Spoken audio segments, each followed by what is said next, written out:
जय जय सिया राम मित्रों, आप देख रहे हैं आस्था और संस्कृति का अनूठा संगम धर्म और हम। सिद्धि माँ, जिन्हें महाराज स्वयं कात्यायनी कहा करते थे, एक बार सिद्धि माँ गंभीर रूप से बीमार हो गईं। उनका शरीर बिल्कुल शिथिल हो गया। वे इतनी कमज़ोर हो गईं कि उनको चलने फिरने और बोलने में भी कठिनाई होने लगी। बिना किसी सहायता के लिए वे चलने में असमर्थ हो गईं। उनको डॉक्टर को दिखाया गया और जांच कराने पे पता चलता है कि उनको कैंसर है। कैंसर जैसी घातक बीमारी का नाम सुनकर आज भी लोगों की जान निकल जाती है।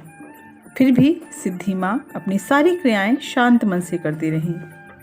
माँ कात्यायनी स्वरूपा सिद्धि माँ अपनी नरलीला में सारे कष्ट उठा रही थी। उनका शरीर पूर्ण रूप से जर्जर हो चुका था। उसी समय महाराज जी का संदेश मिलता है। महाराज जी ने सिद्धि माँ को वृंदावन आने को कहा। वृंदावन में इस घातक बीमारी के लिए कोई व्यवस्था नहीं थी, किंतु फिर भी महाराज जी ने ना जाने क्यों सिद्धि माँ को वृंदावन आने का निमंत्रण दिया। महाराज की जैसी इच्छा, ये सोचकर सिद्धि माँ वृंदावन पहुंच गई। महाराज जी ने जब सिद्धि माँ को जर्जर हालत में देखा तो पूछा, क्या बात है माँ? सिद्धि माँ ने सारा हाल महाराज जी को बताया।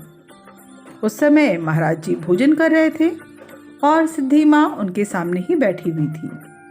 महाराज जी ने अपनी थाली में से एक रोटी और थोड़ी सी सब्जी निकालकर सिद्धि माँ को दी और बोले, ले खा ले, बीमार है, कोई बात नहीं, ठीक हो जाएगी।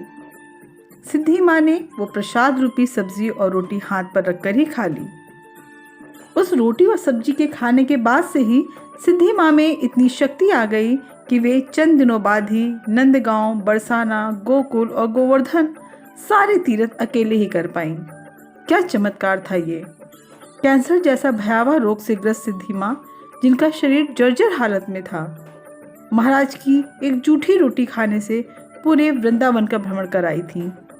ये तो महाराज जी और सिद्धि माँ की नरलीला थी, जिसमें उन्होंने साधारण मानव की तरह सारे कष्ट सहे और संदेश भी दिया कि वो मनुष्य ही क्या, जो बिन लड़े ही जीते। महाराज जी के महाप्रयाण के पश्चात लगभग 44 वर्षों तक सिद्धि माँ ने महाराज जी के मंदिर, आश्रम आदि की व्यवस्थाएं खुद ही संभाली और लगभग 90 वर्ष की उम्र में 28 दिसंबर 2017 को सांसारिक बंधनों का त्याग कर अपने लोक को विदा हो गई। आपको हमारा ये संस्मरण कैसा लगा? यदि अच्छा लगा तो चैनल को लाइक करें और सब्सक्राइब करें।